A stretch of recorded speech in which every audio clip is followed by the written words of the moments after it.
Hi friends, welcome to relax recipes. இன்றைக்கி நம்ம ரொம்பவே சாஃப்டான தேங்காய் போலி எப்படி பண்ணலான்னு பார்க்கலாங்க. அதுவும் மைதா யூஸ் பண்ணாமல் கோதுமை மாவில் இன்றைக்கி நம்ம செய்யலாம். இன்றைக்கி நம்ம கோதுமை மாவில் தான் செய்ய போகிறோம். 1 கப் கோதுமை மாவு எடுத்துருக்கேன். உங்களுக்கு எவ்வளோ வேணுமோ அந்த அளவுக்கு எடுத்துக்கோங்க. கொஞ்சமாக ஒரு துளி அளவுக்கு மஞ்சப்பொடி, அது ஒரு கலருக்கு தான் சேர்த்துக்கிறோம். அப்புறம் ஒரு சிட்டிகை உப்பு, இதெல்லாம் சேர்த்து தண்ணி விட்டு நல்லா வழக்கமாக சப்பாத்தி எப்படி பிசைவோம், சப்பாத்தி மாவு அந்த மாதிரி பிசைஞ்சு எடுத்துக்கலாம். இப்போ மாவை நல்லா பிசைஞ்சாச்சு. கொஞ்சமாக எண்ணெய் விட்டு 1 டேபிள் ஸ்பூன் அளவுக்கு எண்ணெய் சேர்த்துக்கோங்க. 1 டேபிள் ஸ்பூன் எண்ணெய் விட்டு ஊற வச்சிடலாம் மாவை.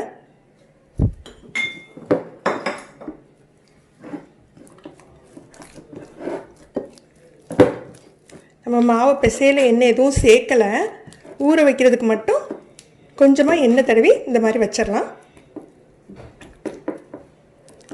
இது ஒரு 3 மணி நேரம் அப்படியே ஊறட்டுங்க. எந்த அளவுக்கு ஊறுதோ அந்த அளவுக்கு உங்களுக்கு சாஃப்டாக இருக்கும்.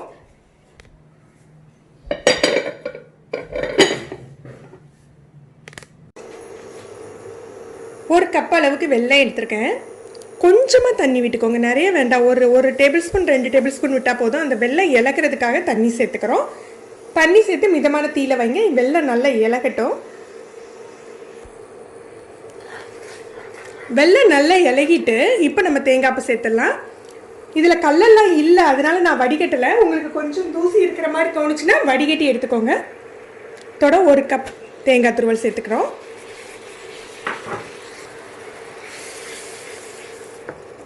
இது நல்லா கட்டியாகணும், அந்த மாதிரி கிளறி விடலாம்.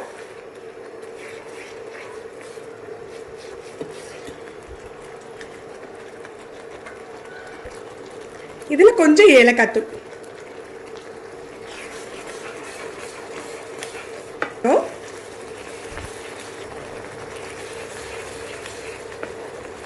ஒட்டுற மாதிரி இருந்ததுன்னா நீங்கள் 1 ஸ்பூன் நெய் சேர்த்துக்கலாம். இது நான்ஸ்டிக் அப்படிங்கிறதுனால நான் நெய் சேர்க்கலை.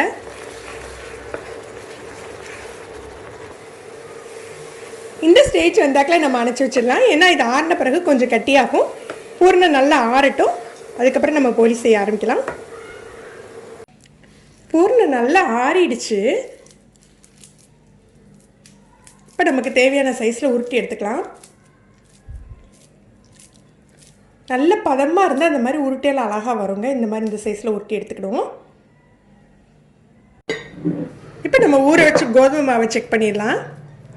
பாருங்கள் எந்த அளவு சாஃப்டாக ஊறிட்டுருக்குன்னு. மாவை பார்த்தாலே உங்களுக்கு தெரியும் எந்த அளவு சாஃப்டாக இருக்குது பாருங்கள். இப்போ இதையும் உருட்டி எடுத்து வச்சுக்கலாம்.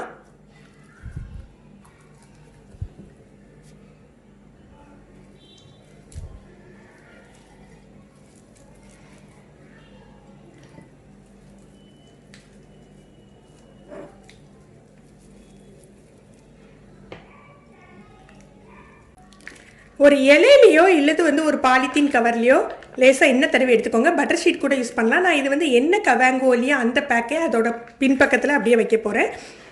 அதிலே தட்டினீங்க அப்படின்னா அது நல்ல எண்ணெயில் ஊறி போய் இருக்கிறதுனால உங்களுக்கு ஈஸியாக இருக்கும்.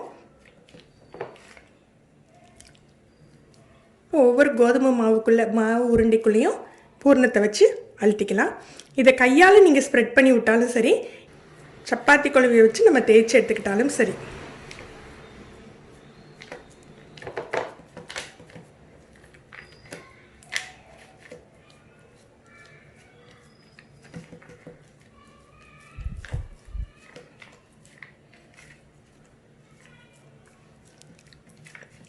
இது எண்ணெய் கவர் அப்படிங்கிறதுனால ஒட்டாது, உங்களுக்கு ஈஸியாக இருக்கும் பரத்துறதுக்கு. உங்களுக்கு எந்த சைஸில் வேணுமோ அந்த சைஸில் பருத்தி எடுத்துக்கோங்க. இது நம்ம தால் போலி, பருப்பு போலி அளவுக்கு ரொம்ப மெல்லிசாலாம் பரத்த வேண்டாங்க. கொஞ்சம் கனமாக தான் இருக்கும் இந்த போலி. கல் நல்ல சூடானாக்கில் நம்ம பருத்தி வச்சுருக்கோம் இல்லையா, அந்த போலி அப்படியே கல்லில் தட்டிடலாம். மிதமான தீயில லேசாக 2 பக்கமும் குக் பண்ணி எடுத்தால் போதுங்க. ஏன்னா ஏற்கனவே உள்ள பூர்ண குக் ஆயிடுச்சு.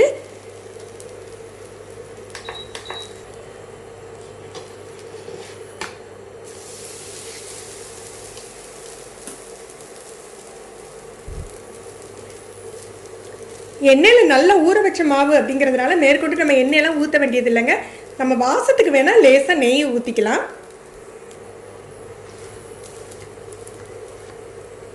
அடிக்கடி போலியை திருப்பி போட்டால் கொஞ்சம் ஹார்ட் ஆகிடும். அதனால் ஒரு தடவை திருப்பி போட்டதோடு நம்ம எடுத்துடலாங்க.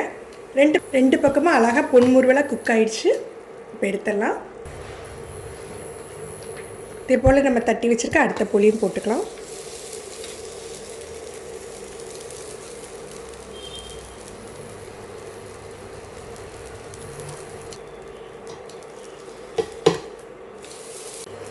ஒரு போலி வேகையிலேயே நம்ம அடுத்த போலியை பரத்திடலாங்க. நல்லா ஊர்ன மாவு அப்படிங்கிறதுனால நமக்கு கையால் பரத்துறதுக்கே ஈஸியாக இருக்கும்.